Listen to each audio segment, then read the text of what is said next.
Bismillahirrahmanirrahim. Assalamualaikum warahmatullahi wabarakatuh. Bismillah, alhamdulillah, wassalatu wassalamu ala habibillah Sayyidina Muhammad ibn Abdillah wa ala alihi wa sahbihi wa mawalah. Subhanaka la ilma lana illa ma 'allamtana innaka antal alimul hakim. Wa la hawla wa la quwwata illa billahil aliyyil azim. Allahumma rabbi syrah lana sudurana wa yassir lana umurana wahlul 'uqdatam min alsinatina yafqahu aqwalana. Allahumma fakkihna fid din wa 'allimna at-ta'wil bi rahmatika ya rabbal alamin. Walhamdulillahi rabbil alamin. Alhamdulillah, alhamdulillah, syukur kepada Allah Subhanahu wa taala kita dapat bertemu kembali dalam pembacaan sabdaan Nabi, hadis Nabi sallallahu alaihi wasallam daripada kitab hadis Jami' Tirmizi ataupun Sunan Imam Tirmizi rahimahullahu taala. Dan kita telah tiba pada riwayat 2665 kepada sahabat-sahabat yang inginkan terjemahan hadis boleh ambil daripada Telegram Kuliah Umar Aziz. Kita dah tiba pada riwayat 2665 pada tajuk berkenaan tentang kelonggaran untuk menulis hadis. Pada bab yang terakhir kita baca semalam menerangkan yang mana Nabi melarang untuk menulis hadis. Nabi larang. Dan itu adalah pada awal Islam, kerana Nabi tak nak bercampur di antara penulisan Al-Quran dengan penulisan hadis. Maka Nabi larang. Namun pada bab ini menunjukkan bahawa akhirnya Nabi SAW mengizinkan untuk para sahabat menulis hadis apabila para sahabat boleh membezakan mana satu wahyu Al-Quran, mana satu hadis sabdaan Nabi SAW. Riwayat 2665. So far okey ke? Okey. Kalau dah okey tak apa Okey, riwayat 2665 baca sanad dia.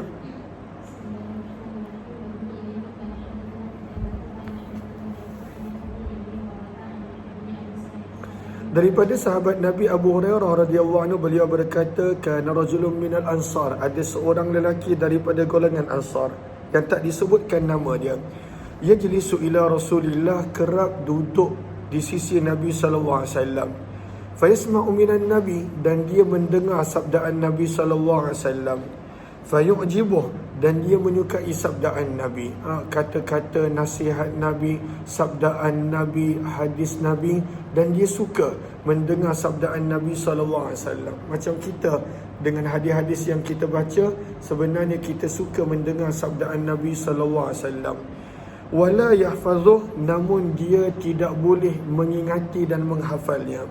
Fasyakadzat, sebab bukan semua sahabat seperti Abu Hurairah ataupun Ummul Mukminin Aisyah. Maka sahabat Ansar ini dia telah mengadu perkara tersebut kepada Nabi sallallahu alaihi wasallam. Faqala, lalu berkata, ya Rasulullah, wahai utusan Allah, inni la asma'u minkal hadis, sesungguhnya aku mendengar daripada kamu hadis-hadis, fayu'jibuni, dan aku menyukainya, wala ahfazuh, namun tidak boleh menghafalnya. Maka Nabi SAW bersabda, ista'in biyaminika, ambillah bantuan dengan tangan kanan kamu.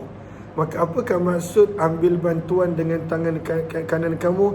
Bi an taktuba ma takhsha nisyanah, dengan kamu menulis apa yang kamu takut lupa. Maka Nabi suruh ditulis. Maka perintah Nabi kepada sahabat Ansar ini untuk menulis menjadi satu dalil bahawa boleh untuk menulis hadis pada zaman Nabi SAW. Wa auma'a ay asyara, dan Nabi telah mengisyaratkan biyadihi, dengan tangan baginda, al-khatta, untuk menulis. Nabi isyarat. Nabi kata ista'in biyaminik, ambillah bantuan dengan tangan kamu. Nabi isyaratkan dengan tangan baginda untuk menulis. Dan di dalam bab ini ada juga riwayat daripada Abdullah bin Amr. Hadis ini sanadnya tidaklah begitu kuat.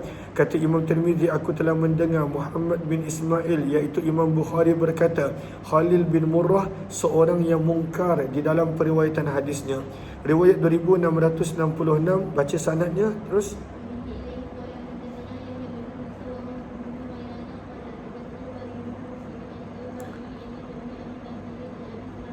Daripada sahabat Nabi Abu Hurairah radhiyallahu anhu, sesungguhnya Nabi sallallahu alaihi wasallam khutbah, telah berkhutbah, fadzakara qissatan, maka perawi telah menyebut satu kisah yang panjang di dalam periwayatan hadis.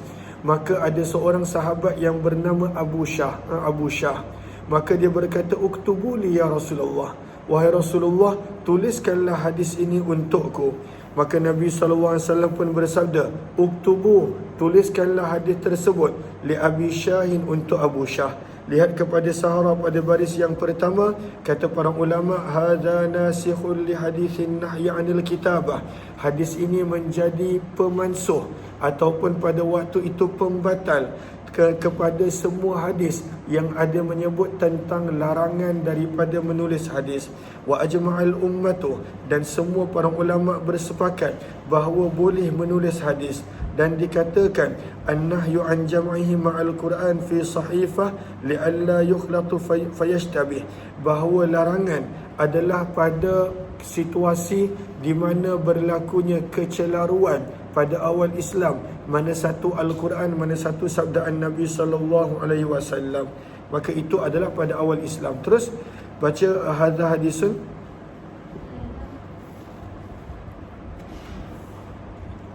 Cepat.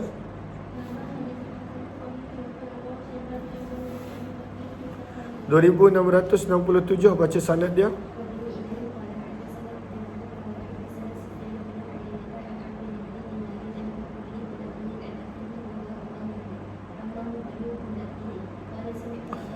Maka Abu Hurairah radhiyallahu ta'ala telah berkata, laisa ahadun min ashabi Rasulillah, tidak ada seorang pun daripada kalangan sahabat Nabi, akthar, yang lebih banyak, hadisan, periwayatan hadis daripada Nabi SAW minni, daripadaku. Tak ada seorang pun yang lebih banyak meriwayatkan hadis daripadaku, kata Abu Hurairah, illa, kecuali ada seorang, namanya adalah Abdullah bin Amr. Tapi apa beza dia, kata Abu Hurairah? Fa'innahu kana yaktub, kerana Abdullah bin Amr ibnu Al-As, dia banyak menulis hadis Nabi. Wa kuntu la aktub, dan Abu Hurairah dia semua dengan menghafal, dan dia tidak ada menulis sabdaan Nabi SAW. Lihat kepada Sahara pada baris yang kedua, yufhamu minhu, difahami daripada kenyataan Abu Hurairah bahawa Abdullah bin Amr ibnu Al-As adalah lebih banyak hadis daripada Abu Hurairah. Walaupun begitu, ma'annal mawjud, yang kita dapati pada zaman kita, riwayat daripada Abdullah bin Amr ibnu Al-As hanyalah lebih kurang 700 hadis. Dan riwayat daripada Abu Hurairah pula adalah lebih kurang 5,300 hadis. Maka macam mana Abu Hurairah kata Abdullah bin Amr ibnu Al-As lebih banyak? Maka jawapannya adalah wadzalika li'annahu istawtana al-Madinah. Abu Bakar hadisnya banyak sampai kepada kita kerana Abu Hurairah, kerana Abu Hurairah tinggal di Madinah, dan Madinah menjadi tempat tumpuan orang-orang bertanya dan belajar ilmu. Maka sebab itu hadis Abu Hurairah sampai kepada kita banyak. Sementara itu, adapun Abdullah bin Amr ibnu Al-As, dia tinggal di Mesir. Dan Mesir pada zaman tersebut, pada permulaan pemerintahan Khalifah Umar bin Khattab, Mesir tidaklah pada waktu itu ramai umat Islam yang tinggal padanya. Hanya kemudian umat Islam menjadi ramai. Maka sebab itu tidak banyak hadis Abdullah bin Amr ibnu Al-As yang sampai kepada kita. Itu bezanya. Terus baca hadza hadisun.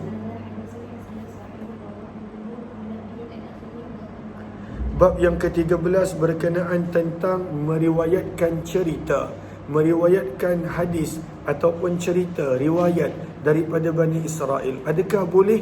Jawapannya adalah boleh. Cuma kita tidaklah membenarkan dan tidaklah menafikan. Riwayat 2668, terus.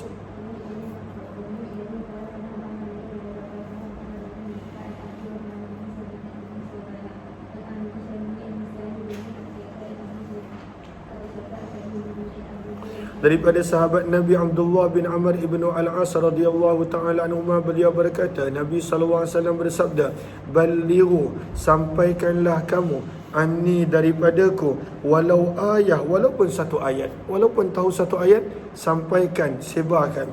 Wahadithu, dan ceritakanlah, riwayatkanlah, kongsikanlah, sampaikanlah an Bani Israel, daripada Bani Israel, wala haraja, dan tidak ada sebarang dosa. Tidak salah untuk berkongsi sesuatu daripada kisah-kisah Bani Israel. Lihat kepada Sahara pada baris yang kedua, wa hadza laisa ala ma'na ibahatul kizib alaihim. Bukanlah pada waktu itu ada keharusan untuk menyebarkan cerita palsu dan bohong. Tidak, itu bukan maksudnya. Bahkan bal rafa' litawahumil haraj fil hadis anhum. Tapi hadis ini sebenarnya nak menerangkan tidak ada masalah nak berkongsi cerita daripada Bani Israel. Wa illam ya'lam sihhatah, cerita-cerita dan riwayat yang tidak diketahui kesahihannya. Namun kalaulah cerita itu dah pasti ianya tidak benar, ianya bohong, ianya dusta, maka tidak boleh menyebarkan sesuatu yang bohong dan dusta. Terus, waman kadzaba, dan barang siapa yang berdusta ke atasku dengan sengaja, maka hendaklah dia menempah tempatnya daripada neraka. Hadis ini adalah hadis yang hasan sahih. Wa bi ila qala hadatsana, baca.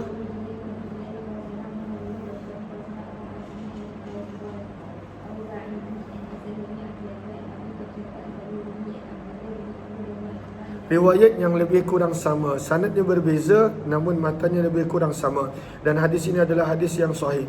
Bab yang ke-14, Imam Tirmizi membawakan tajuk an-nadal ala khair, seseorang yang menunjukkan ke atas sesuatu perkara yang baik. Kafa'ilih, dia akan mendapat pahala seperti orang yang melakukannya. Kita tunjuk orang untuk melakukan sesuatu amalan, kita tunjuk orang untuk seseorang itu melakukan umrah dan sebagainya, maka kita akan mendapat pahala yang sama walaupun kita tak buat. Menjadi penunjuk, mendapat pahala orang yang melakukannya. 2669. Terus,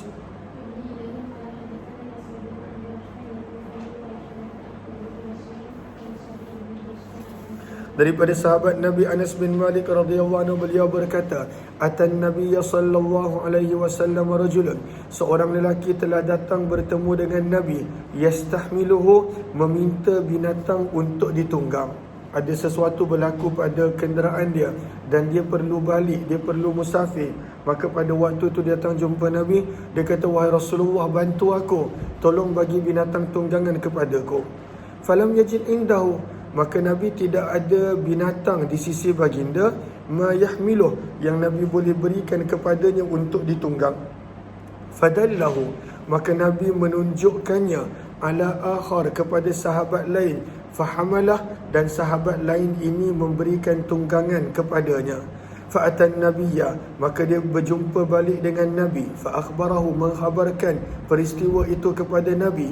Maka sabda Nabi, inna dalla ala khair, sesungguhnya seseorang yang menjadi penunjuk kepada sesuatu perkara baik, kafa'ilih, maka dia beroleh pahala seperti pelaku. Dia dapat pahala. Sebab itu kita jangan berhenti menjadi penunjuk kepada perkara yang baik. Dan di dalam bab ini ada juga riwayat daripada Abu Mas'ud dan Buraidah radhiyallahu anhuma. Hadis ini hadis yang gharib daripada sanad ini, daripada periwayatan Anas daripada Nabi sallallahu alaihi wasallam. Riwayat 2670. Teruskan.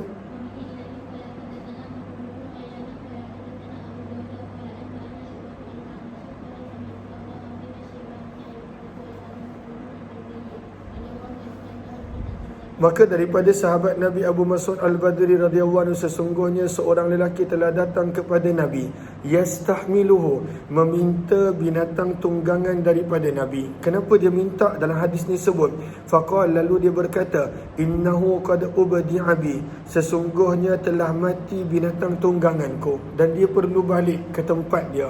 Zaman Nabi, banyak para sahabat pada waktu itu mereka datang daripada luar, jumpa Nabi 2-3 hari dan nak balik. Tapi sahabat ni tak boleh balik sebab binatang dia telah mati. Maka diminta tolong dengan Nabi. Maka Nabi SAW bersabda, iti fulan, pergi jumpa dengan sahabat sekian-sekian. Fa'atahu, maka sahabat ini pun berjumpa dengan orang yang Nabi suruh untuk dia jumpa. Fahamalah, dan orang ini telah beri kenderaan kepadanya. Maka Nabi SAW bersabda, man dalla, barang siapa yang menunjuk, ala khairin, di atas sesuatu perkara kebaikan. Kata para ulama, letakkan dalam kurungan bil qawli, sama ada dengan ucapan, awil fi'li, ataupun dengan perbuatan, awil isyarati, ataupun dengan isyarat. Kalaulah pada waktu itu dia menjadi penunjuk kepada sesuatu amalan yang baik dan orang tu buat, falahu mislu ajri fa'ilih, maka untuknya adalah pahala yang sama seperti pahala pelakunya. Au qala amilih, ataupun Nabi menggunakan perkataan amil yang memberi terjemahan yang sama pelaku. Hadis ini adalah hadis yang hasan sahih, dan Abu Amr Asy-Syaibani nama penuhnya adalah Sa'ad bin Iyas, sementara Abu Mas'ud Al-Badri radhiyallahu anhu nama penuhnya adalah Uqbah bin Amr Al-Badri radhiyallahu taala anhu. Wa bila qala hadatsana, baca.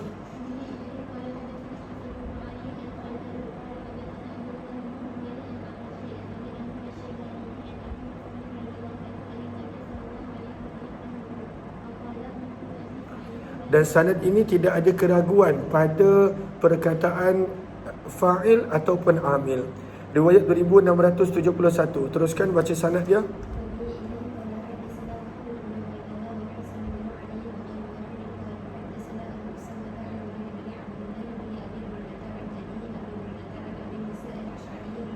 Maka hadis ini sama menceritakan pentingnya untuk kita bantu orang dengan kemampuan yang kita ada.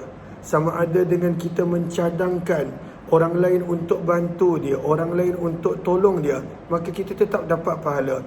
Daripada Abu Musa Al-Asy'ari radhiyallahu anhu, daripada Nabi SAW baginda bersabda, Ishfa'u, berikanlah pertolongan, wal tu'jaru, dan untuk kamu adalah ganjaran.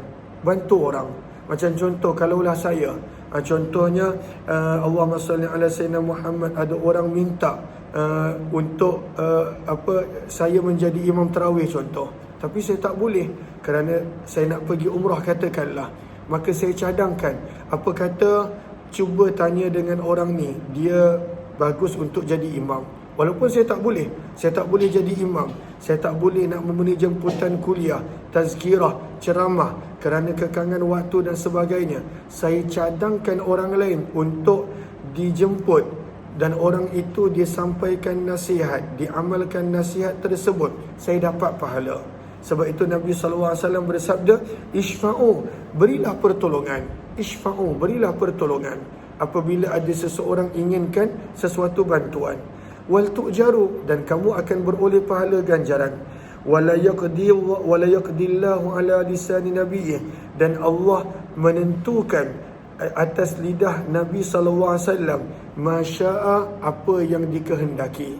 Maksudnya pada waktu itu apa jua yang Nabi sebut, sebenarnya itu adalah apa yang telah ditetapkan oleh Allah Subhanahu wa taala. Terus riwayat hadis ini, hadza hadisun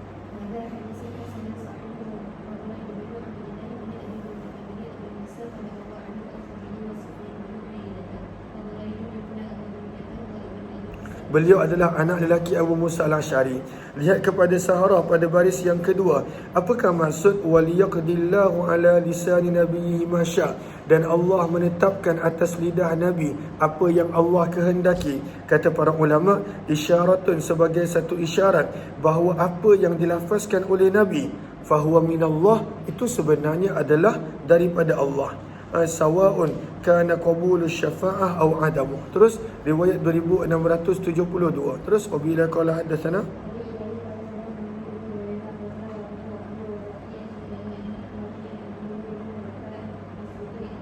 daripada sahabat Nabi Abdullah bin Mas'ud radhiyallahu anhu, beliau berkata, Nabi sallallahu alaihi wasallam bersabda, ma min nafsin tuqtalu zulman, tidak ada satu nyawa pun yang dibunuh dengan kejam, dengan zalim, kecuali mendapat kiflun. Kiflun maksudnya illa kana ala bani adam kiflun min damiha, kecuali mendapat bahagian daripada dosa pembunuhan tersebut anak Nabi Adam. Siapakah anak Nabi Adam? Iaitu Qabil yang telah membunuh Habil. Kenapa dia dapat bahagian, bukan dia bunuh?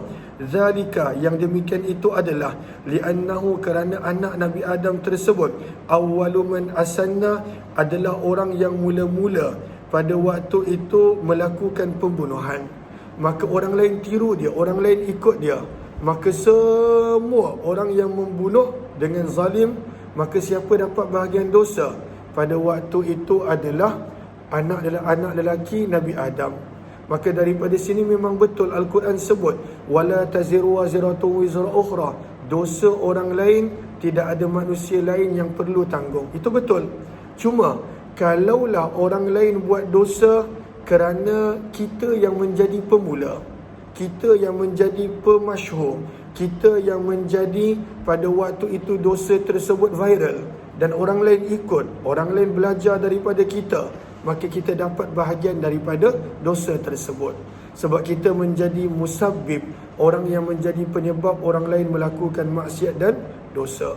Maka sebab itu berhati-hati apa jua tindakan dan perbuatan kita, mudah-mudahan tak menjadi penyebab orang lain melakukan maksiat dan dosa kerana kita, al-a'yadzubillah. Terus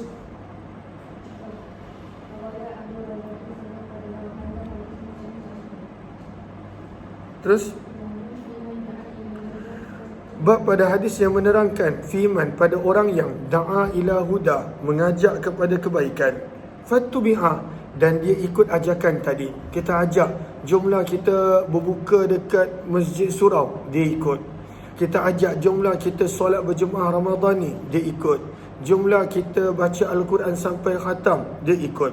Maka apakah kelebihan dan pahalanya? Terus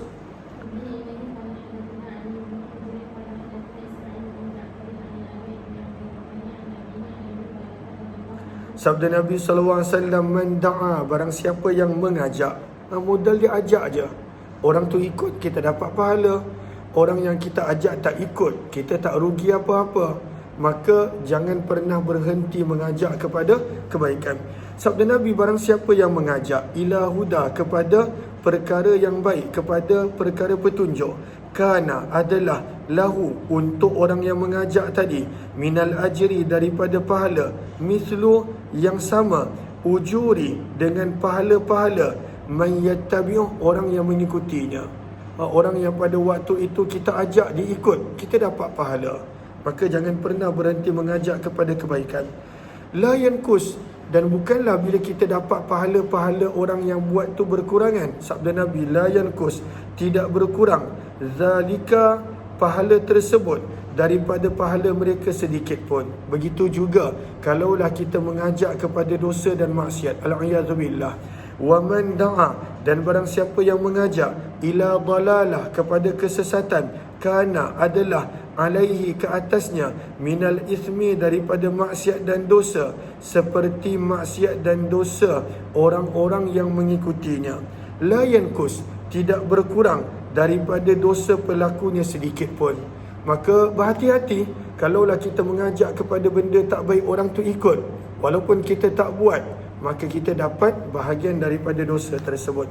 Hadis ini adalah hadis yang hasan sahih, riwayat 2674. Terus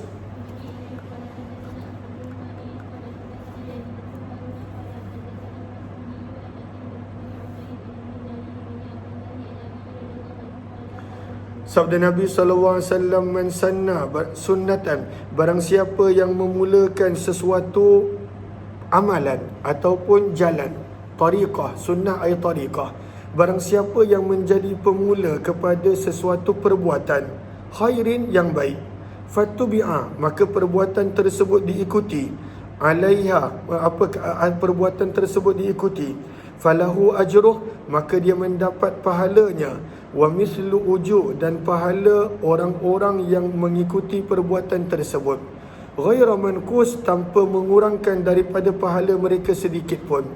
Begitu juga kalau benda tak baik, dia pada waktu tu fikir bagaimana contohnya nak memudahkan sesuatu urusan dan orang ikut, maka pada waktu tu dia dapat pahala. Tapi kalaulah dia menjadi penyebab kepada bermulanya sesuatu maksiat, maka dia akan dapat bahagian dosa bila ada orang ikut, al-a'yadzubillah. Wa man sanna, barang siapa yang memulakan sunnata syarrin, sesuatu amalan buruk, amalan maksiat, fattubi'a alaiha, maka diikuti amalan tersebut, kana alaihi wizruh, adalah ke atasnya dosanya, dan dosa orang yang mengikutinya, ghaira manqusim min auzarim syai'a, tanpa mengurangkan daripada dosa mereka sedikit pun. Maka berhati-hati. Lagi-lagi kalaulah orang-orang yang pada waktu itu mempunyai ketokohan, mempunyai pengaruh, mempunyai kemasyhuran, ataupun mempunyai orang yang ikut dia, maka kalaulah dia buat benda salah, orang lain ikut, dia kena tanggung pada waktu itu dosa tersebut.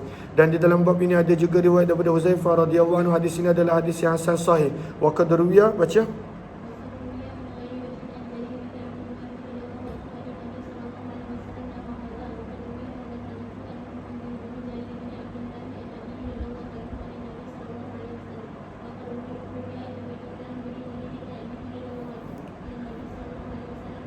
Bab yang ke-16 berkenaan tentang al-akh. Al-akh maksudnya berpegang dengan sunnah dan meninggalkan benda-benda yang bid'ah, benda-benda yang baru yang pada waktu itu boleh menyesatkan.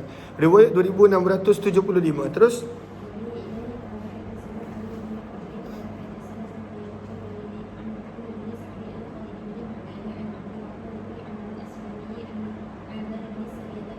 daripada Irbad bin Sariyah radhiyallahu anhu, beliau berkata, wa'adhana Rasulullah sallallahu alaihi wasallam yauman, telah menasihati kami Nabi SAW pada satu hari, ba'da salatil ghadah, selepas daripada solat pagi, iaitu solat subuh, mau'izatan, satu nasihat, balighatan, yang sangat menyentuh. Balighatan, balagha maksudnya sampai, balighatan yang sangat sampai, yang sangat menyentuh.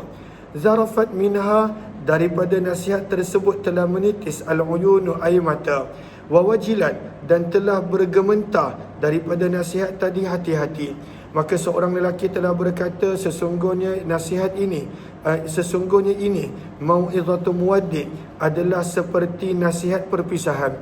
Famadza ta'hadu ilaina, maka apakah wasiat? Ta'had adalah wasiat, gariskan bawah tu.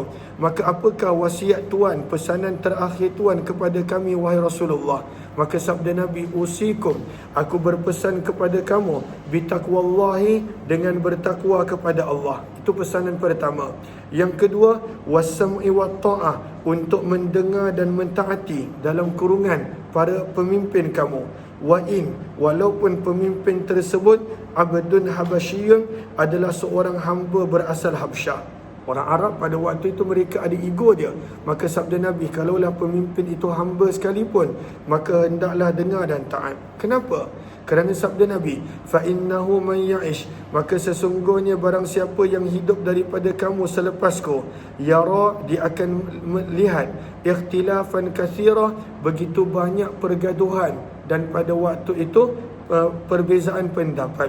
Wa iyyakum, sabda Nabi, dan peliharalah diri kamu, wa mudatsatil umur, daripada perkara-perkara yang baru. Fa innaha dalalah, kerana sesungguhnya ianya menyesatkan. Faman adraka dzalika minkum, barang siapa yang bertemu perkara tersebut daripada kalangan kamu, fa alaihi bisunnati, maka hendaklah dia berpegang kepada sunnahku, wa sunnatil khulafa, dan juga sunnah jalan hidup para khulafa ar-rasyidin al-mahdiyin, yang telah diberi petunjuk. Abdu, berpeganglah kamu, alaiha, ke atasnya, bin nawajis, dengan gigi geraham kamu. Maksudnya berpegang teguhlah dengan pesanan Nabi, dengan sunnah Nabi SAW.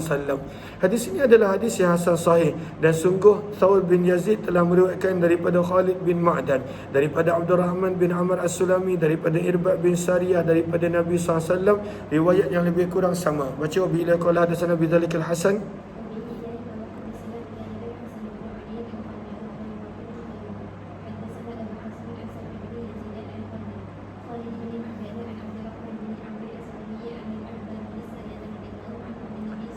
Sanad yang berbeza, matan yang lebih kurang sama, kata Imam Tirmizi.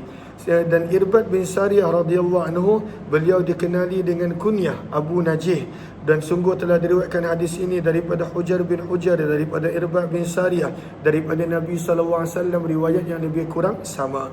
Riwayat 2676. Baca sanadnya terus.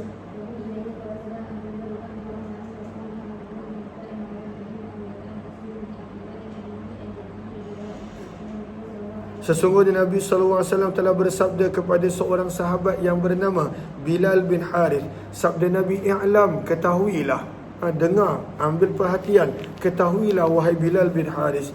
Qala, maka Bilal pun menjawab, a'lam, aku mengambil perhatian, aku mengambil tahu wahai Rasulullah. Sabda Nabi, innahu man ahya, sesungguhnya barang siapa yang menghidupkan sunnatan, satu sunnah, min sunnati, daripada sunnahku, qad umitat, yang sunnah itu telah mati, tak ada orang amalkan sunnah Nabi tersebut, ba'di, selepas kewafatanku, maka dia revive, dihidupkan balik sunnah Nabi yang tidak lagi diamalkan. Sabda Nabi, kana lahu, adalah untuknya, minal ajri, daripada pahala, mislu, seperti, man amila biha, orang yang mengamalkan sunnah tersebut, dari min ghairi, tanpa ada mengurangkan daripada pahala mereka sedikit pun. Wa man ibtada'a, dan barang siapa yang pada waktu itu melakukan perkara yang baru, bid'atan dalalah, perkara baru yang menyesatkan, la yardaha Allah wa rasuluh, yang tidak diredai oleh Allah dan Rasul, maka adalah ke atasnya dosa seperti mana dosa orang yang melakukannya, tidak mengurangkan daripada dosa tersebut sedikit pun. Kita boleh lihat Sahara pada baris yang ketiga, berkata Qadhi Iyad, daripada nisbah, daripada idafah yang Nabi sebut, bid'ata dalalatin. Kata Qadhi Iyad, ma ahdatha ba'dan Nabi, apa jua perkara yang dibuat selepas daripada kewafatan Nabi dan zaman Nabi tidak ada, maka fahuwa bid'ah, itu dipanggil bid'ah. Wal bid'ah, dan bid'ah adalah fi'lu ma yusbaku ilaih, melakukan perbuatan yang tidak pernah dibuat oleh Nabi. Fama, maka apa-apa perbuatan yang tidak pernah dibuat oleh Nabi, namun wafaqa aslam minas sunnah, ianya bertepatan dengan sesuatu sumber ataupun asal daripada sunnah, yuqasu alaiha, yang boleh dikiaskan kepada asal dan sunnah tadi, maka ianya adalah bid'ah yang terpuji, bid'ah yang pada waktu itu boleh diamalkan. Sebagai contoh, solat tarawih secara berjemaah 20 rakaat ataupun berapa rakaat, maka itu adalah bid'ah yang terpuji. Wama, dan apa jua perkara baru, perbuatan baru yang bertentangan dengan asal ataupun dengan nas daripada sunnah, maka itu adalah sesat. Itulah maksud sabdaan Nabi, kullu bid'atin dalalah. Hadza hadisun, baca.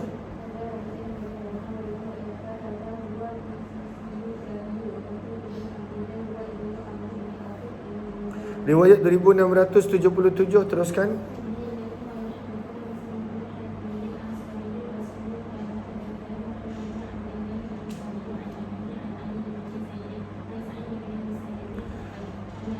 Kata Anas bin Malik radhiyallahu anhu, Nabi SAW telah bersabda kepadaku, ya bunayya, wahai anak kesayanganku.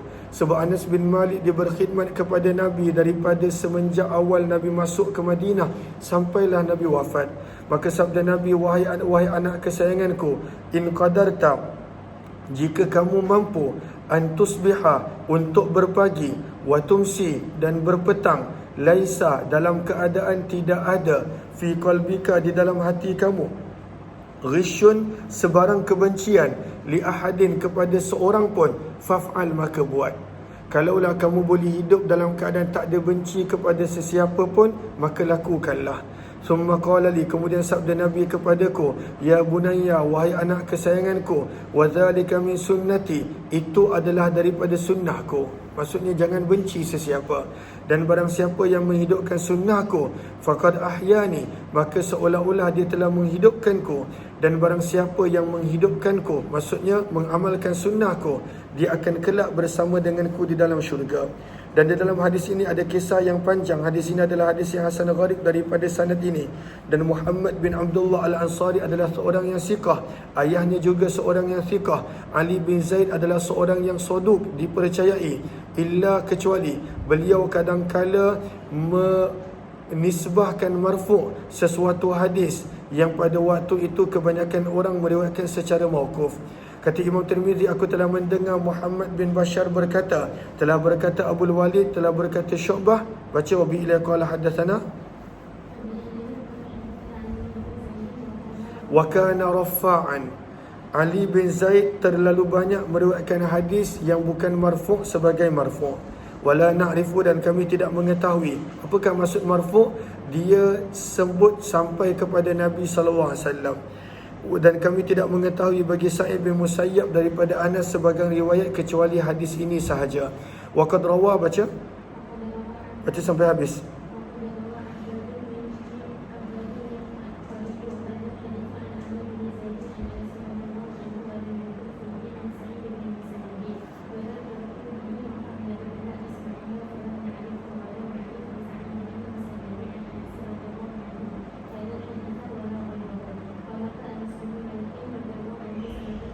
Maka Anas bin Malik telah wafat, meninggal dunia pada tahun 93 Hijrah, sementara Sa'id bin Musayyab meninggal dunia 2 tahun selepas itu pada tahun 95 Hijrah. Bab yang ke-17 berkenaan tentang al-intihak, berhenti melakukan sesuatu apa naha anhu Rasulullah, yang Nabi larang. Benda yang Nabi larang maka jangan buat. Riwayat 2678. Terus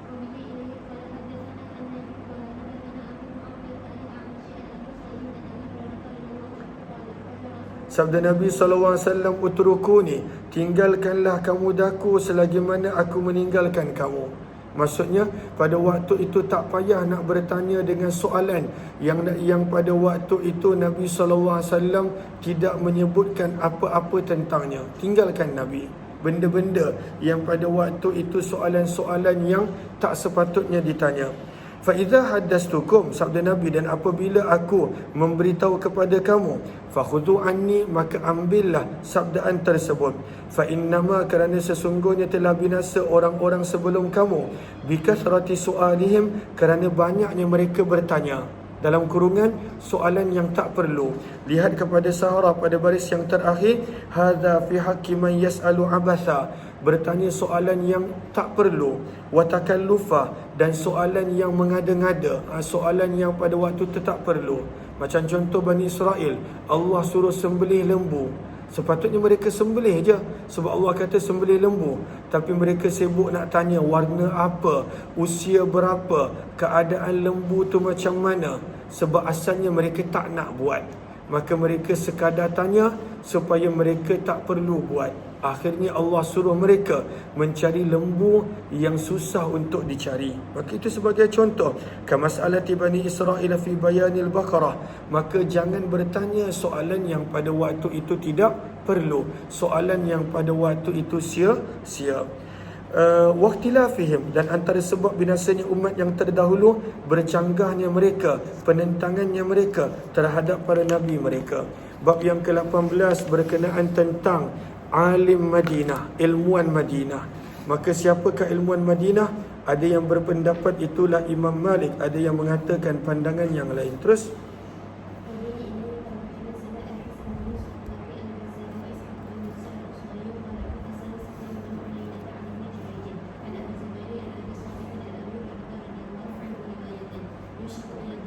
maka daripada Abu Hurairah radhiyallahu taala anhu, yushiku, sabda Nabi sallallahu alaihi wasallam, yushiku, amat dekat, amat hampir, ayyadriban nasu, bahawa manusia akan, terjemah lafzi dia, bahawa manusia akan memukul akbada, hati-hati, maksudnya organ dalam hati-hati unta. Tapi apakah maksud darbu akbadil ibil? Maksud daripada darbu akbadil ibil adalah ar-rihlatu ila syai', memulakan perjalanan kepada sesuatu. Maka apakah terjemahan dia? Amat dekat manusia akan memulakan perjalanan untuk mencari ilmu. Yatlubun al-ilm. Pada waktu tu manusia akan mencari ilmu. Sebab ulama dan ilmuwan duduk di tempat yang berbeza, negeri yang berbeza. Fala yajidun, dan mereka tidak mendapati seorang pun yang lebih alim daripada seorang ilmuwan yang tinggal di Madinah. Hadis ini adalah hadis yang hasan, dan wahwa hadis, dan ianya adalah hadis Sufyan bin Uyainah, dan sungguh telah diriwayatkan daripada Ibnu Uyainah, sesungguhnya beliau telah berkata, siapakah alim Madinah tersebut? Beliau adalah Malik bin Anas. Maka ini pandangan pertama, itu adalah Imam Malik. Berkata Ishaq bin Musa, aku telah mendengar Ibn Uyainah berkata, beliau adalah Al-Umari Az-Zahid. Nama penuhnya adalah Abdul Aziz bin Abdullah Al-Umari Az-Zahid. Dan kata Imam Tirmizi, aku telah mendengar Yahya bin Musa berkata, Abdul Razak telah berkata, itu adalah Imam Malik bin Anas, yang merupakan orang yang Nabi maksudkan ilmuwan hebat daripada Madinah. Bab yang ke-19 berkenaan tentang kelebihan al-fiqh, mempelajari ilmu berbanding daripada ibadah. Terus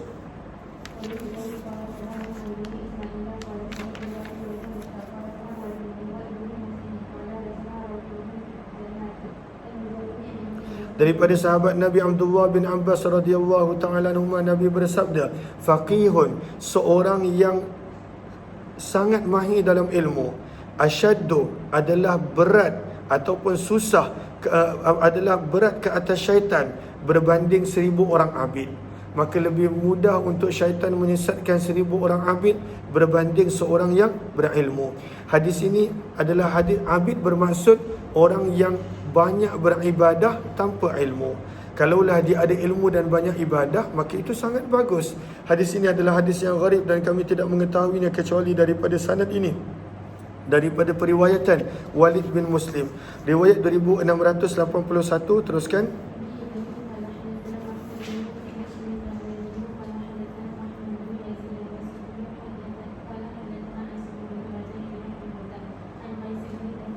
Maka daripada Qais bin Kathir, beliau berkata, qadima rajulun, telah datang seorang lelaki daripada Madinah, ala Abi Darda, untuk berjumpa dengan Abu Darda. Dan pada waktu itu Abu Darda berada di Damsyik. Madinah dengan Damsyik jauh. Pada waktu itu berpuluh hari perjalanan. Maka dia datang daripada Madinah untuk berjumpa dengan Abu Darda di Damsyik, semata-mata nak belajar satu hadis. Maka faqala, maka Abu Darda bertanya, ma aqdamaka ya akhi, kenapa kamu datang ke Damsyik untuk berjumpa dengan aku? Maka menjawab lelaki ini, hadithun, kerana hanya satu hadis, balaghani, yang telah sampai kepadaku, annaka tuhaddithuhu, bahawa sesungguhnya kamu meriwayatkan hadis tersebut terus daripada Nabi. Maka terkejut Abu Darda, jauh, perjalanan yang jauh semata-mata untuk belajar satu hadis. Kesungguhan orang terdahulu untuk belajar ilmu. Maka Abu Darda bertanya, amajita li hajatin, adakah kamu tidak datang untuk untuk keperluan yang lain? Maka lelaki ini menjawab, la, tidak. Qal, berkata Abu Darda, ama qadimta li tijarah, bukankah kamu datang untuk berniaga? Qala la, orang ini menjawab tidak. Qala, maka orang ini berkata, majitu, tidaklah aku datang kecuali untuk mencari satu hadis ini.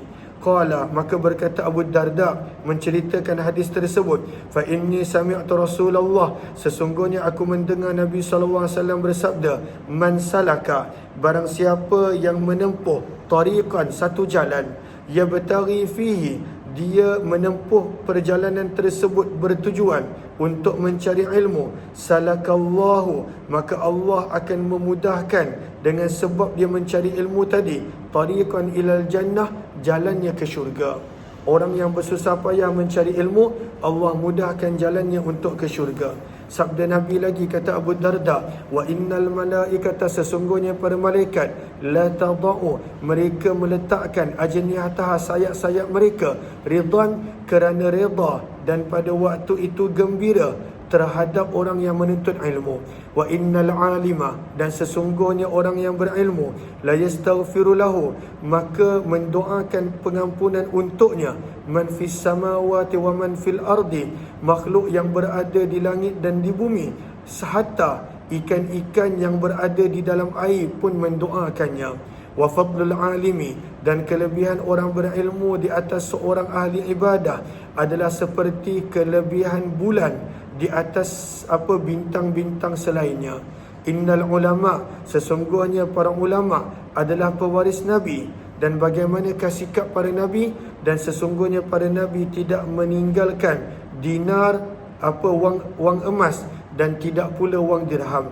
Innama, sesungguhnya para Nabi hanya meninggalkan, mewariskan ilmu, Faman akhadha, barang siapa yang mengambil dengan ilmu tersebut, faqad akhadha, maka sesungguhnya dia telah mengambil bihadhin wafir, dengan bahagian yang sangat banyak, sempurna. Kalaulah orang dapat ilmu, dia dapat pada waktu itu banyak perkara. Baca wala na'rifu, baca kedua-dua baris ni. Laju sikit.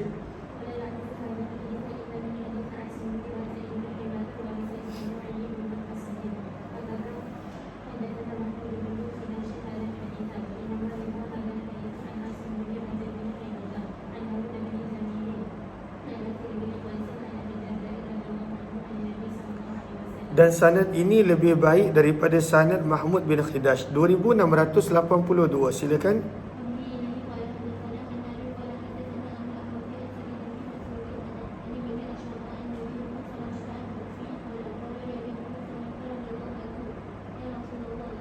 Maka telah berkata Yazid bin Salamah radhiyallahu anhu, wahai utusan Allah, inni sami'tu minka hadithan kathira, sesungguhnya aku telah mendengar daripada kamu hadis yang banyak.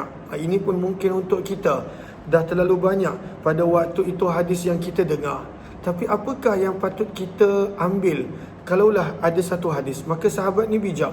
Dia kata, aku dengar terlalu banyak hadis daripada kamu wahai Rasulullah. Akhafu, aku risau, aku khawatir, ayyun siya awalah akhirah, bahawa hadis yang kemudian menjadikan aku lupa hadis yang permulaan. Apa yang aku belajar kemudian menjadikan aku lupa hadis-hadis dulu yang aku belajar. Maka dia pun minta dengan Nabi, fahadisni, maka beritahulah kepadaku satu hadis, bikalimatin, dengan satu kalimah ringkas, takunu jima'an, yang pada waktu itu boleh menjadi perkataan yang jami'. Jima' maksudnya jami'. Apakah maksud jami'? Gariskan sahara pada baris yang ke, Allahumma salli ala sayyidina Muhammad, pada baris yang ketiga. Kalimah tajma'u kalimat, perkataan yang pendek tetapi mempunyai makna yang banyak. Maka dia minta kepada Nabi pesanan yang pendek tetapi mempunyai makna yang luas. Maka sabda Nabi apa? Ini sangat dahsyat nasihat ini. Maka sabda Nabi, ittaqillaha fima ta'lam, bertakwalah kamu kepada Allah pada perkara yang kamu tahu. Ilmu yang kamu tahu sepatutnya menjadikan kamu bertakwa kepada Allah. Masya Allah, nasihat yang sangat sempurna, sangat bagus daripada Nabi SAW. Baca hadha hadithun.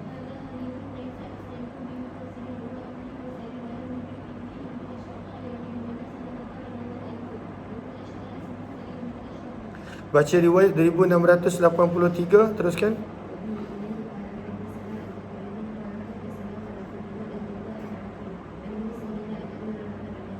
Daripada Abu Hurairah radhiyallahu taala beliau berkata, baginda Nabi sallallahu alaihi wasallam bersabda, khaslatan, ada dua sifat, la tajtami'an, tidak mungkin kedua sifat ini terhimpun pada orang munafik. Orang munafik tak mungkin ada kedua-dua sifat ini. Apakah dua sifat yang tak mungkin ada pada orang munafik? Sabda Nabi yang pertama, husnu samtin, akhlak yang baik. Dan yang kedua, wala fiqhun fid din, pemahaman agama. Orang munafik tak mungkin ada kedua-dua sifat ini terkumpul pada mereka. Hadha hadisun, baca.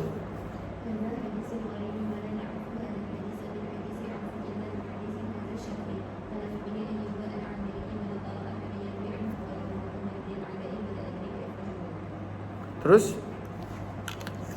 riwayat 2684. Terus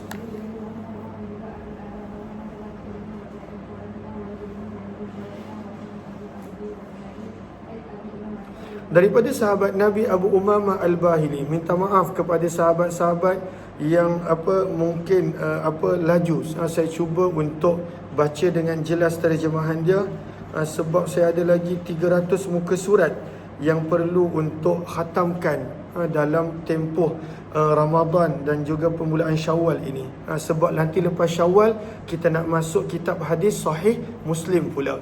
Daripada Abu Umamah Al-Bahili radhiyallahu anhu, beliau berkata, zukira, telah disebutkan kepada Nabi SAW tentang dua orang lelaki. Salah seorang daripada mereka berdoa abid, adalah orang yang kuat ibadah. Wal akhar, yang kedua adalah alim, seorang yang berilmu. Maka sabda Nabi SAW, fadlul alim, kelebihan seorang alim ke atas seorang abid adalah seperti kelebihanku ke atas orang yang paling rendah kedudukan daripada kamu. Jauh beza kelebihan orang alim dengan orang yang ibadah tanpa ilmu. Kemudian sabda Nabi SAW, sesungguhnya Allah dan para malaikatnya, wa ahlas samawati wal ardin, penghuni langit dan bumi, hatta namlatu fi juriha, hatta semut yang berada pada sarangnya, wa hatta al-hutu, hatta ikan, la yusalluna, mereka semua mendoakan kebaikan. Gariskan bawah tu, yad'una bil khair ala muallimin nasil khair, kepada orang yang mengajar manusia tentang kebaikan. Ini kelebihan para guru, Masya Allah, yang mengajar perkara yang baik, maka makhluk semuanya mendoakannya. Hadis ini adalah hadis yang hasan gharib lagi sahih, 2685. Terus, ini bukan hadis, ini adalah kata para tabi'in. Terus,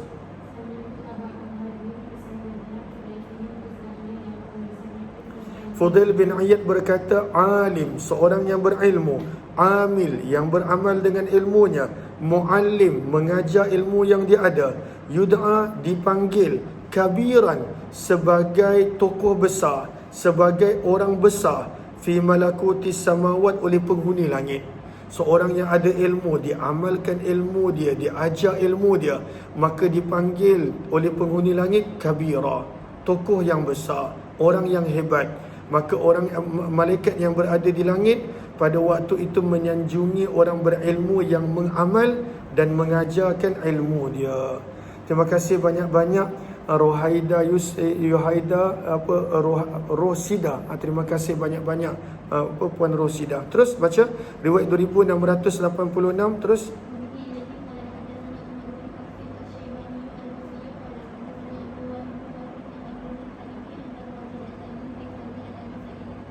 daripada Abu Sa'id Al-Khudri radhiyallahu anhu, daripada Nabi SAW baginda bersabda, la yashba'al mu'min, tidak akan pernah kenyang orang beriman, min khairin, daripada benda baik, yasma'u, yang dia dengar, hatta yakuna, sehinggalah menjadi, muntahahu, penghujungnya adalah syurga. Orang beriman dia tidak akan pernah kenyang daripada benda baik yang dia boleh ambil manfaat sehingga pengakhirannya adalah syurga. Hadis ini adalah hadis yang hasan gharib, 2687. Teruskan.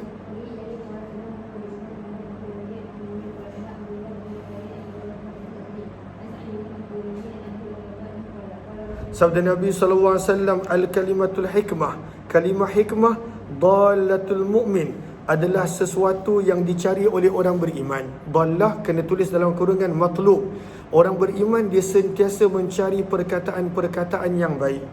Fahaitsu wajadaha, di mana pun dia menjumpa perkataan hikmah tadi, fahuwa ahaqqu biha, maka dia adalah yang paling layak untuk menerimanya. Maksudnya dia tidak akan orang ni aku tak nak ambil perkataan dia. Itu bukan sifat orang beriman. Orang beriman dekat mana pun dia jumpa benda yang baik, dia akan ambil, dan pada waktu itu dia akan terima. Sebab itu dalam pepatah Arab menyebut, lihat kepada apa yang dicakap, jangan lihat kepada siapa yang cakap. Kadang-kala kita pilih, orang ni cakap ni aku terima, orang ni cakap aku tak nak terima. Padahal apa yang dicakap itu benda yang baik, benda yang betul. Hadza hadisun, baca.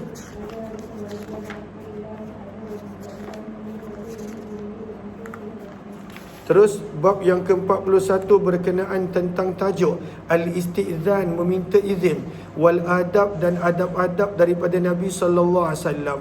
Bab yang pertama berkenaan tentang kelebihan menyebarkan salam. Antara sunnah yang Nabi sangat tekankan, menyebarkan salam, sama ada pada orang yang kenal maupun orang yang tak kenal. 2688. Terus,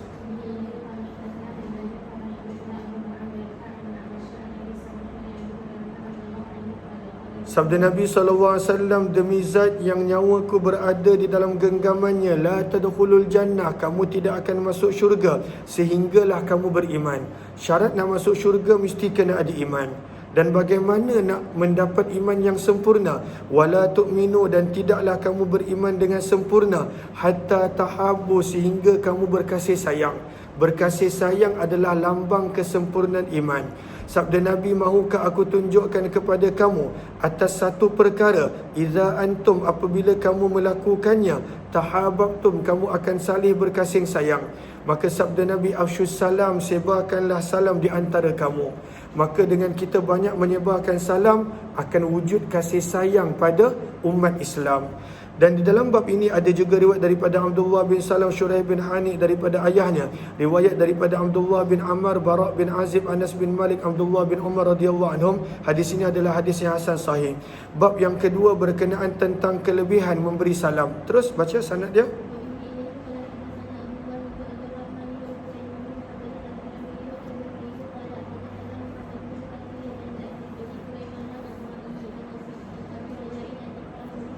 Daripada Imran bin Husain radhiyallahu anhu, sesungguhnya seorang lelaki telah datang kepada Nabi sallallahu alaihi wasallam lalu berkata, "Assalamualaikum." Maka Nabi sallallahu alaihi wasallam bersabda, "Asyrun, 10 pahala." Datang sahabat yang kedua lalu berkata, "Assalamualaikum warahmatullah." Maka sabda Nabi, "Asyrun, 20 pahala." Datang sahabat yang ketiga lalu berkata, "Assalamualaikum warahmatullahi wabarakatuh." Maka sabda Nabi, 30 pahala. Maka lagi panjang salam yang kita bagi, maka lagi banyak pahala yang kita dapat. Hadza hadisun, baca.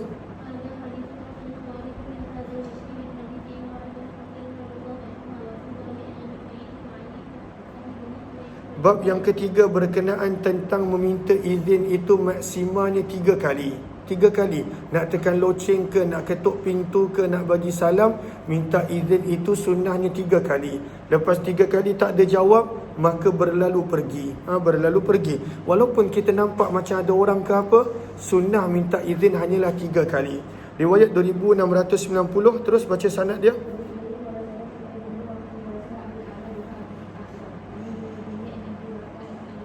Daripada Abu Sa'id Al-Khudri radhiyallahu anhu, beliau berkata, "Ista'dzana Abu Musa," telah meminta izin Abu Musa untuk berjumpa dengan Khalifah Umar bin Khattab radhiyallahu anhu. Maka Abu Musa pun berkata, "Assalamualaikum, a'adkhul?" Adakah aku boleh masuk? Maka Umar pada waktu tu berkata sekali. Umar bin Khattab tak jawab. Dia kata Abu Musa minta izin sekali. Kemudian Abu Musa Al-Asy'ari diam seketika. Kemudian dia berkata lagi, "Assalamualaikum, adakah aku boleh masuk?" Umar bin Khattab menjawab 2 kali. Dia minta izin kali kedua. Kemudian Abu Musa diam seketika. Kemudian berkata lagi untuk kali yang ketiga, "Assalamualaikum, adakah aku boleh masuk?" Maka Umar bin Khattab menjawab 3 kali. Summa raja'a, kemudian Abu Musa pun pulang. Maka Umar bin Khattab bertanya kepada pengawal dia, "Ma sana'ah?" Mana Abu Musa? Apa yang dia buat? Maka pengawal dia menjawab, "Raja'a, Abu Musa telah pulang." Maka berkata Umar bin Khattab, "Alayya bih, bawa dia berjumpa denganku." Falamma ja'ahu, bila Abu Musa datang, Umar bin Khattab bertanya, "Ma hadzal ladzi sana'ta?" Apakah yang kamu telah buat tadi? Kenapa kamu minta izin 3 kali kemudian kamu balik? Maka berkata Abu Musa, "As-sunnah, itu adalah sunnah wahai khalifah." Dan Umar bin Khattab tak tahu pada waktu itu. Maka Umar bin Khattab kerana dia tak tahu, maka dia berkata, "Wallahi, demi Allah, la ta'tiyanni ala hadza bi burhan wa bayyinah." Hendaklah kamu mendatangkan saksi untuk kenyataan kamu bahawa ini adalah sunnah, minta izin 3 kali. Kalaulah tidak, maka aku akan menghukum kamu. Qal, maka berkata Abu Sa'id, "Fa'atana," maka Abu Musa telah datang berjumpa dengan kami. Wa nahnu rufqah, dalam keadaan kami duduk bersama dengan sekelompok para sahabat Ansar. Maka berkata Abu Musa, "Wahai sahabat Ansar, alastum a'lam, ada tak di antara kamu yang mengetahui tentang hadis Nabi SAW? Alam yakul Rasulullah, adakah ada yang mengetahui yang Nabi pernah bersabda, al-isti'zanu thalathun, minta izin itu hanya 3 kali. Fa in uzina laka, jika kamu diizinkan maka masuk. Wa illa, kalaulah tak diberikan izin maka pulang. Faja'alal qaumu yumazihuna." Maka para sahabat pada waktu itu mereka mempersendakan bukan dengan cara yang buruk. Mereka pada waktu itu mempersendakan Abu Musa. Kenapa? Sebab mereka nampak Abu Musa takut. Abu Musa takut kena marah dengan Umar bin Khattab.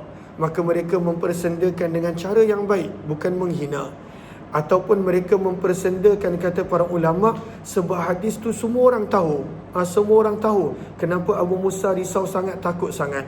Maka pada waktu itu berkata Abu Sa'id, "Thumma rafa'tu ra'si ilaih." Maka aku pun mengangkat kepalaku kepada Abu Musa. Aku pun berkata, "Ma asabaka fi hadha min al-uqubah." Kalaulah kamu ditimpa hukuman kerana hadis ini, kerana Umar bin Khattab tak pernah dengar hadis ini dan nak menghukum kamu, fa ana syarikuka, jangan risau, aku menjadi saksi yang aku pernah mendengar hadis ini. Maka fa'ata Umar, maka apa kata Abu Sa'id, maka kami telah mendatangi Umar bin Khattab dan mengkhabarkan kepadanya. Maka berkata Umar, "Ma kuntu alimtu bihadza." Aku tidak pernah tahu tentang hadis ini. Maka pada waktu itu Umar bin Khattab pun menjadi tenang. Dan di dalam bab ini ada juga riwayat daripada Ali Ummu Tariq yang merupakan hamba yang telah dimerdekakan oleh Sa'ad bin Abi Waqqas radhiyallahu anhu. Hadis ini adalah hadis yang hasan sahih. Al-Jurairi, nama perawi, nama penuhnya adalah Sa'id bin Iyas, dikenali dengan panggilan Abu Mas'ud, dan beliau telah meriwayatkan waqad rawa hadza, dan telah meriwayatkan hadis ini selain beliau daripada Abu Nadrah, dan Abu Nadrah Al-Abdi nama penuhnya adalah Munzir bin Malik bin Quta'ah. 2691. Terus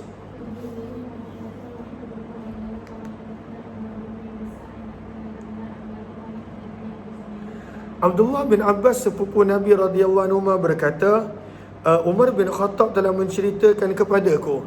Kata Umar bin Khattab, "Ista'zantu ala Rasulillah." Aku telah meminta izin kepada Nabi sebanyak 3 kali, maka Nabi SAW telah mengizinkan. Baca hadza hadisun. Maka kan kita nampak Umar bin Khattab pun tahu minta izin tu 3 kali. Kenapa Umar bin Khattab pada waktu itu tidak bersetuju dengan Abu Musa al-Asy'ari punya perbuatan balik? Maka kata para ulama, wa innama ankara, dan hanya sahaja Umar bin Khattab tidak bersetuju di sisi kami, pada pandangan kami terhadap perbuatan Abu Musa, hina rawa, ketika mana beliau meriwayatkan bahawa Nabi bersabda, al-istizanu thalathun, minta izin itu 3 kali. Jika diberi izin maka masuk, jika tidak diberi izin maka pulang. Dan adalah Umar bin Khattab meminta izin kepada Nabi 3 kali, maka Nabi izin untuk masuk. Walam yakun, dan beliau tidak mengetahui bahawa kalaulah tak dijawab maka kena balik, tak boleh lebih daripada 3 kali. Maka sebab itulah Allahumma salli ala Sayyidina Muhammad, beliau tidak pernah mendengar ucapan Abu Musa yang mana Nabi pernah bersabda, fa in udhina laka, jika diberi izin kepada kamu maka masuk, dan jika tidak maka pulanglah. Bab yang keempat tentang sabdaan Nabi, bagaimana nak menjawab salam. Bagaimana nak menjawab salam. Terus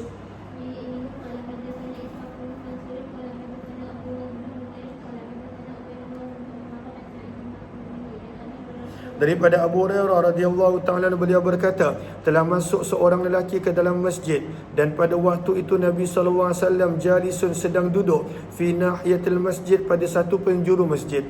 Fasalla, maka lelaki ini pun solat. Kemudian dia datang kepada Nabi dan memberi salam kepada Nabi. Maka Nabi SAW menjawab, wa alaika. Maka daripada sini menjadi dalil, kalaulah seseorang itu menjawab paling ringkas wa alaika ataupun wa alaikum, maka dah dikira menjawab salam. Sebab Nabi jawab begitu. Dan Nabi bersabda, irji, pergi solat balik, kerana hakikatnya kamu tak solat. Sebab dia solat tanpa tamakninah dalam hadis yang lain. Maka hadis tersebut sebenarnya panjang. Hadza hadisun, baca sampai habis.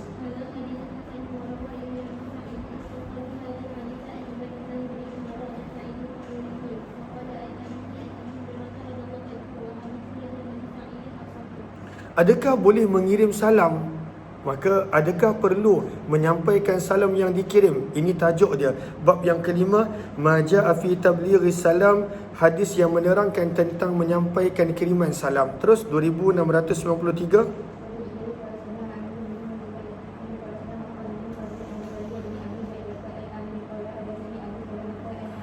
Sesungguhnya Aisyah radhiyallahu ta'ala anha meriwayatkan, Nabi SAW telah bersabda kepadanya, wahai Aisyah, inna Jibril yukri'uki salam, sesungguhnya Jibril menyampaikan salam kepada kamu. Maka daripada sini kita belajar boleh mengirim salam. Sunnah sepatutnya menyampaikan kiriman salam yang orang beri melalui kita. Maka pada waktu itu apa Aisyah jawab? Wa alaihi salam, dan kesejahteraan ke atas Jibril wa rahmatullahi wa barakatuh. Baca wa fil bab.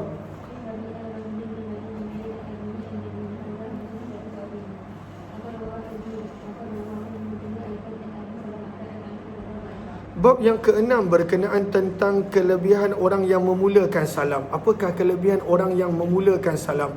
2694, teruskan.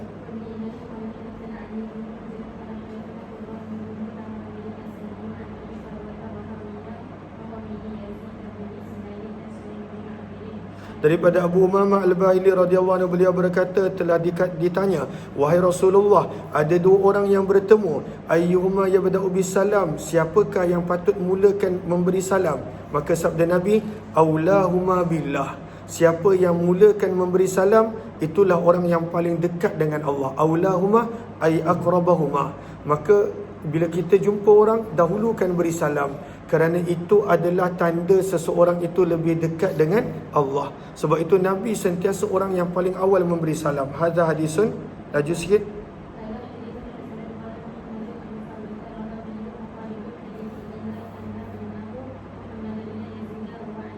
Bab yang ketujuh berkenaan tentang makruh memberi salam dengan isyarat tangan. Dalam kurungan kena tambah tanpa melafazkan, sekadar, maka makruh. Sunnahnya adalah ucapan, dan kalaulah dengan ucapan kita memberi isyarat salam dengan tangan, maka tidak ada masalah. Okey, riwayat 2695, teruskan.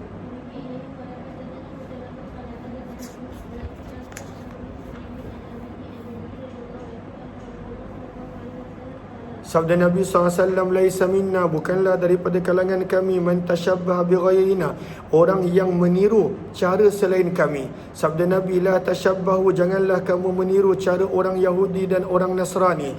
Fa inna taslimal yahud, sesungguhnya cara memberi salam orang Yahudi, al-isyaratu bil asabi, mereka sekadar memberi isyarat dengan jari jemari.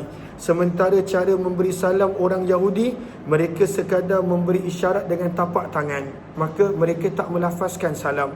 Adapun salam umat Islam adalah dengan melafazkan Assalamualaikum sekurang-kurangnya, dan sampai wabarakatuh sebaik-baiknya. Baca hadza hadisun.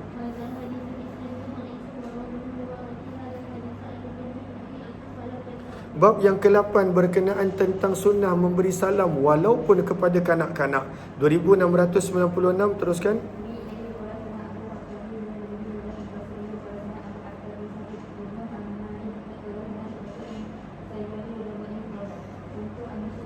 Maka daripada Syu'bah, daripada saya radhiyallahu anhu, beliau berkata, aku pernah berjalan bersama dengan Thabit Al-Bunani. Famarra ala sibyan, maka Thabit Al-Bunani ketika mana melewati kanak-kanak, maka beliau memberi salam kepada mereka. Berkata Thabit, aku pernah berjalan bersama Anas bin Malik radhiyallahu anhu, ketika mana Anas bin Malik melewati kanak-kanak, beliau memberi salam kepada mereka. Berkata Anas bin Malik, aku pernah berjalan bersama dengan Nabi, ketika mana Nabi melewati kanak-kanak, Nabi memberi salam kepada mereka. Maka berilah salam, sebarkan salam hatta kepada kanak-kanak sekalipun. Hadza hadisun. Baca sampai habis.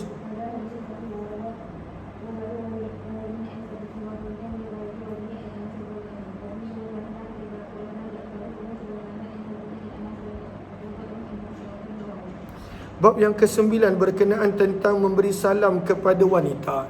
Lelaki beri salam kepada wanita. Nabi pernah beri salam kepada wanita. Maka boleh apabila tidak ada pada waktu itu tuhmahan ataupun salah sangka, buruk sangka dan sebagainya. Riwayat 2697. Terus.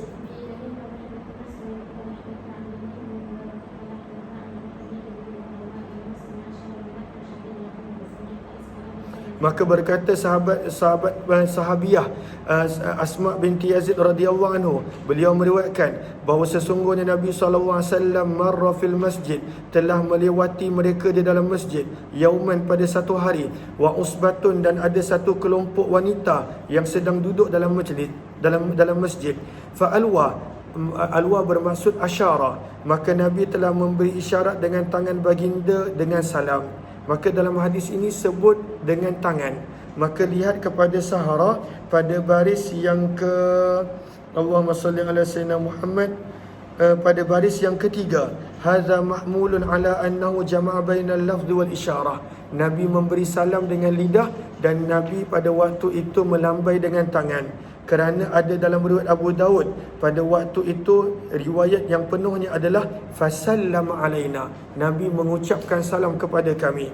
Wa asyara, dan Abdul Hamid perawi pada waktu itu menunjukkan dengan tangan yang Nabi melambaikan kepada para wanita. Maka boleh beri salam kepada para wanita. Berkata Ahmad bin Hanbal, tidak ada sebarang masalah dengan periwayatan Abdul Hamid bin Bahram daripada Syahar bin Hausyab. Berkata Muhammad bin Ismail al-Bukhari, Syahar adalah seorang yang bagus periwayatan hadisnya. Wa qawwa bermaksud ay ja'alahu qawiyan, dan Imam Bukhari menguatkan pada waktu itu periwayatan Syahar bin Hausyab, dan beliau berkata hanya senya yang membahaskan tentang Syahar bin Hausyab adalah Ibn Aun. Kemudian baca Sumarawa an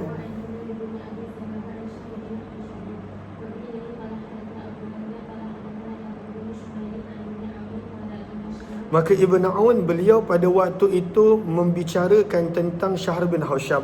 Kata Ibn Aun, sesungguhnya Syahar nazakuh, para ulama pada waktu itu berbicara tentangnya. Nazakuh, apakah maksud nazakuh? Berkata Abu Daud, berkata Nadar, nazakuh bermaksud ay ta'anu. Apakah maksud ta'anu? Ay takallamu. Mereka pada waktu itu mempertikaikan, membahaskan, membicarakan tentang sanad yang ada Syahar bin Hausyab. Bab yang ke-10, sunnah memberi salam bila masuk rumah, dan ini jangan tinggalkan. Dia menjadi asbab berkat kalau kita masuk rumah beri salam. Riwayat 2698, teruskan.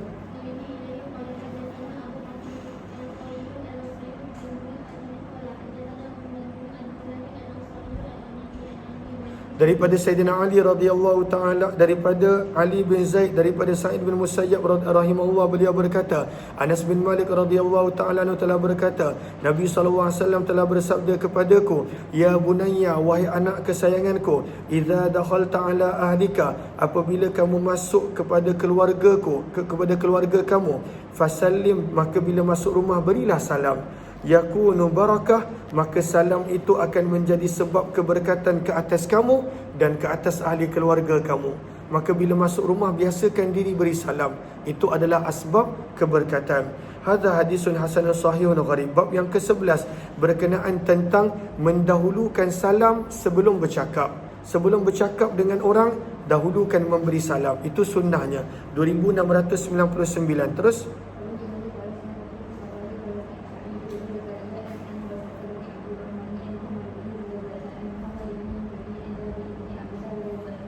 daripada Jabir bin Abdullah radhiyallahu anhu, beliau berkata, Nabi SAW bersabda, Assalamu qabla al-kalam, dahulukan memberi salam sebelum berbicara dan bercakap. Baca wa bihadzal isnad.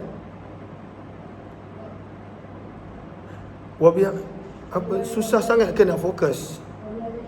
Wa bihadzal isnad anin Nabi, dengan sanad yang sama daripada Nabi SAW, baginda bersabda.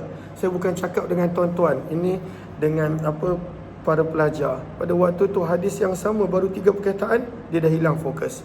La tad'u, sabda Nabi, la tad'u, janganlah kamu memanggil seseorang untuk makan sehinggalah hatta yusallim, sehinggalah pada waktu itu dia memberi salam terlebih dahulu.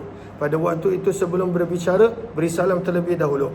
Hadza hadithun munkarun la na'rifu illa min hadzal wajh, sami'tu Muhammad yaqul, berkata Imam Tirmizi, aku telah mendengar Imam Bukhari berkata, Absa bin Abdurrahman adalah seorang yang dhaif di dalam periwayatan hadis, zahibun, periwayatannya adalah lemah, dan Muhammad bin Zadan adalah seorang yang mungkar dalam meriwayatkan hadis. Bab yang ke-12 berkenaan tentang larangan memulakan salam kepada orang yang bukan Islam. Dengan ucapan Assalamualaikum, larangan untuk tidak memulakan salam kepada orang yang bukan Islam.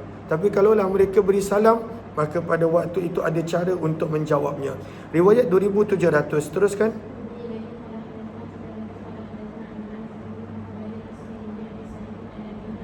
Daripada Abu Hurairah radhiyallahu anhu, sesungguhnya Nabi SAW bersabda, la tabda'u, janganlah kamu memulakan kepada orang Yahudi dengan memberi salam.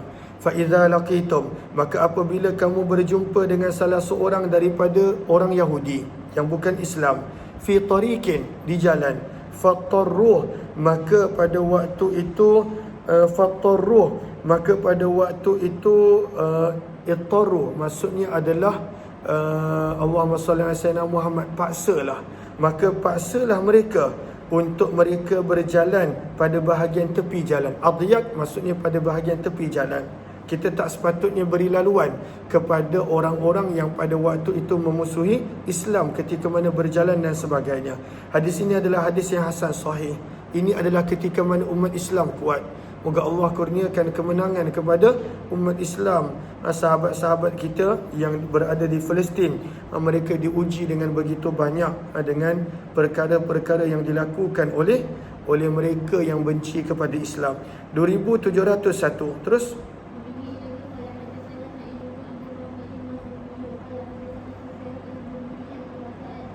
daripada Ummul Mukminin Aisyah radhiyallahu taala anha, beliau berkata, inna ratan, sesungguhnya ada satu kelompok daripada orang Yahudi telah masuk bertemu dengan Nabi, faqalu, maka mereka berkata, assalamu alayka, kematian untuk kamu. Dia cakap laju-laju, sepatutnya assalamu alayka sepatutnya, tapi dia cakap laju-laju assalamu alayka, yang memberi maksud kematian ke atas kamu. Maka Nabi SAW menjawab, alaikum, ke atas kamu juga. Tapi Aisyah pada waktu itu marah. Maka kata Aisyah, aku pun menjawab, alaikum, ke atas kamu kematian dan laknat. Maka Nabi SAW menjawab, wahai Aisyah, sesungguhnya Allah mencintai berlemah lembut pada setiap perkara. Maka Aisyah berkata, wahai Rasulullah, alam tasma' ma qalu, adakah tuan tak dengar apa yang mereka katakan? Nabi menjawab, aku telah menjawab alaikum. Maka daripada sini, kalaulah ada orang yang bukan Islam memberi salam, maka pada waktu itu sekadar menjawab alaikum, itu yang diajar oleh Nabi. Dan di dalam bab ini ada juga riwayat daripada Abu Basrah Al-Ghifari, Abdullah bin Umar, Anas bin Malik, Abu Abdurrahman Al-Juhani radhiyallahu anhum, hadis Aisyah hadisun hasanun sahih. Bab yang ke-13 berkenaan tentang fi salami ala majlis, memberi salam dalam satu majlis yang bercampur orang Islam dan bukan Islam. Maka tak ada masalah, boleh beri salam. Dan kita niatkan salam itu adalah untuk orang Islam. Lihat kepada Sahara pada baris yang kelima daripada bawah, fasunnatu an yusallim, maka bila bercampur aduk Islam dengan bukan Islam dalam satu majlis, tetap beri salam. Wa yaqsudul muslimin, dan kita niatkan salam itu adalah untuk orang Islam. Riwayat yang ke-2702. Terus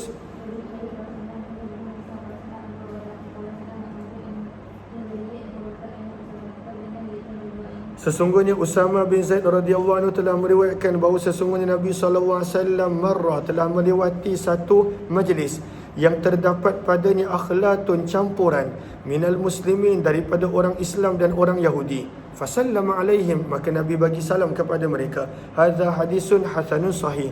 Bab yang ke-14 berkenaan tentang sunnah orang yang menunggang kenderaan memberi salam kepada orang yang berjalan kaki. Orang yang menunggang sunnah memberi salam kepada orang yang berjalan kaki.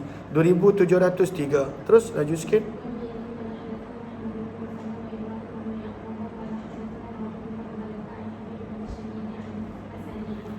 Daripada Abu Hurairah radhiyallahu anhu, daripada Nabi SAW baginda bersabda, yusallimur rakibu 'alal mashi, yang menunggang, yang menaiki kenderaan hendaklah memberi salam kepada yang berjalan kaki. Wal mashi, orang yang berjalan kaki hendaklah memulakan salam kepada yang duduk. Wal qalil, kumpulan yang sedikit hendaklah memulakan salam kepada kumpulan yang ramai. Dan Ibn al-Muthanna telah menambah dalam periwayatannya, wa yusallimus saghir, yang muda hendaklah mendahulukan memberi salam kepada yang tua. Dan di dalam bab ini ada juga riwayat daripada Abdurrahman bin Shibil, Fadalah bin Ubaid dan Jabir radhiyallahu taala anhum. Hadis ini sungguh telah diriwayatkan daripada sanad yang berbeza daripada Abu Hurairah. Telah berkata Ayub As-Sakhtiani dan Yunus bin Ubaid serta Ali bin Zaid, sesungguhnya Hasan Al-Basri tidak mengambil riwayat daripada Abu Hurairah. 2704. Terus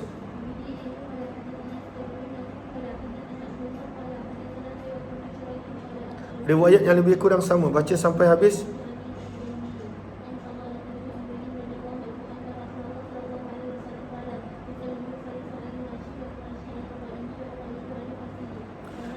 Cuma dalam riwayat ini ada perbezaan. Nabi sebut orang yang berjalan kaki hendaklah memulakan salam kepada orang yang sedang berdiri tanpa berjalan. Itu perbezaan perkataan dia. Hadza hadisun hasanun sahih. Dan Abu Ali Al-Janbi, nama penuhnya adalah Amr bin Malik.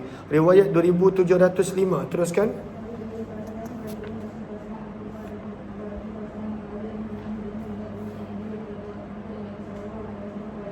Baca sampai habis. Riwayat yang lebih kurang sama.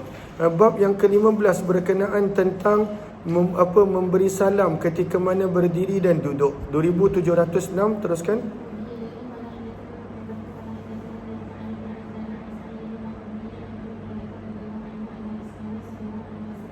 Sabda Nabi SAW, "Idzan taha, apabila sampai salah seorang daripada kamu ke satu majlis, maka hendaklah diberi salam.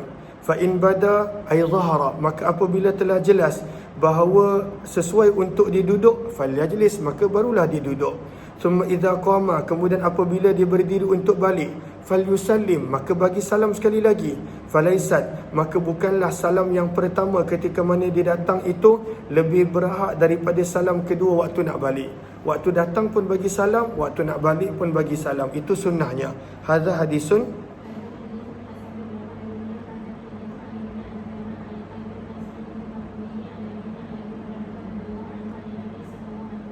Bab yang terakhir terus, bab yang ke-16, meminta izin. Apa hukum meminta izin di hadapan rumah? Maka Nabi tak suka. Nabi tak suka bila minta izin betul-betul depan pintu. Sebab apabila pintu dibuka, mata kita dah nampak sesuatu dalam rumah. Maka sebab itu kubalah bermaksud hadapan. Di hadapan rumah, di hadapan pintu. 2707. Terus.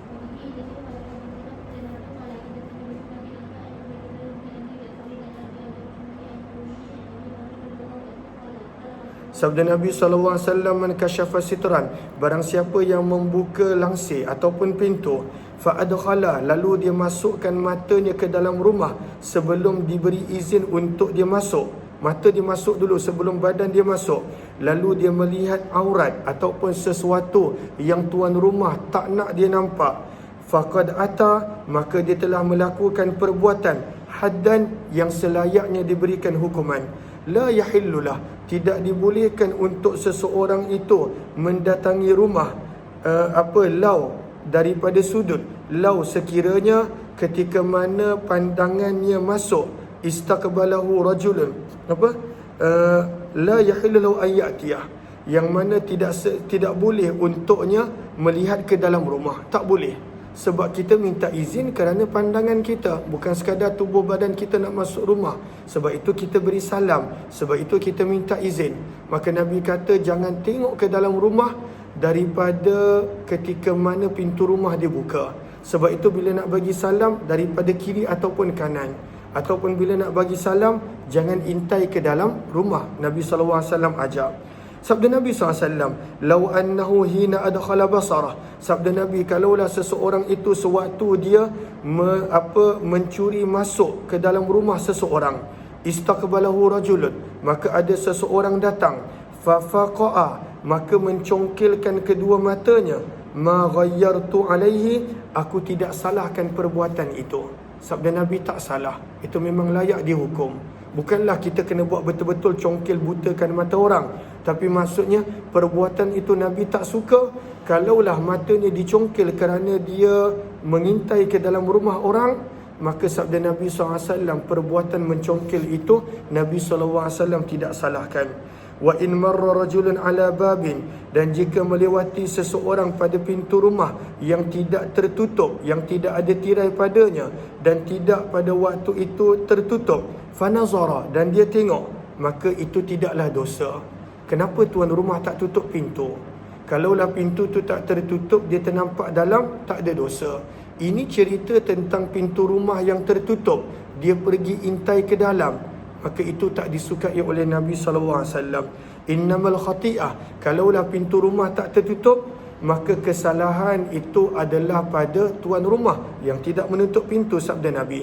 Dan di dalam bab ini ada juga riwayat daripada Abu Hurairah, Abu Umamah. Hadis ini adalah hadis yang gharib, kami tidak mengetahuinya kecuali daripada periwayatan Ibnu Lahiyah dan Abu Abdurrahman Al-Hubali. Nama penuhnya adalah Abdullah bin Yazid. Kita berhenti di sini sahaja. InsyaAllah kita sambung esok pada jam 10 pagi insyaAllah, 10 ataupun 11 pagi insyaAllah. Terima kasih semua. Jumpa lagi insyaAllah. Assalamualaikum warahmatullahi wabarakatuh.